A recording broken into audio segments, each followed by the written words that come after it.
திருச்சி மாவட்டம் மணப்பாறை வட்டம் சாம்பட்டி கிராமம் திருமலையான்பட்டியில் குடிகொண்டு அருள்பாலிக்கும் அருள்மிகு ஸ்ரீ கற்பக விநாயகர், ஸ்ரீ பாலமுருகன், ஸ்ரீ புதுமாரியம்மன் ஆகிய ஆலயங்களின் மகா கும்பாபிஷேக விழா அழைப்புதல் நிகழும் ஆவணி மாதம் 23ஆம் நாள் 7/9/2025 ஞாயிற்றுக்கிழமை காலை 9 மணிக்கு மேல் 10:20 மணிக்குள் ஸ்ரீ கற்பக விநாயகர், ஸ்ரீ பாலமுருகன், ஸ்ரீ புதுமாரியம்மன் ஆகிய சுவாமி ஆலயங்களுக்கு மகா கும்பாபிஷேகம் நடைபெறும்.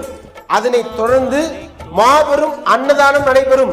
அது சமயம் ஊர் பொதுமக்களும் சுற்றுவட்டார பொதுமக்களும் ஆன்மீக மெய் அன்பர்களும் கும்பாபிஷேகத்தில் கலந்து கொண்டு இறையருள் பெற்று செல்லுமாறு தங்களை அன்புடன் அழைக்கின்றோம். மேலும் அன்று இரவு 10 மணி அளவில் புகழ்பெற்ற நடிகர்களை கொண்டு ஸ்ரீ வள்ளி திருமணம் எனும் புராண நாடகம் அதி விமர்சையாக நடைபெற உள்ளது. அது சமயம் ஊர் பொதுமக்களும் சுற்றுவட்டார பொதுமக்களும் நாடக கலா சினிமா கலா ரசிக பெருமக்களும் இந்நாடகத்தை திரளாக வருகை தந்து கண்டு ரசிக்குமாறு தங்களை அன்புடன் அழைக்கின்றோம். இப்படிக்கு Sri Vigneshwara medical, Madurai main road, Salaikkarai Poigaipatti மற்றும் திருமலையான்பட்டி ஊர் பொதுமக்கள்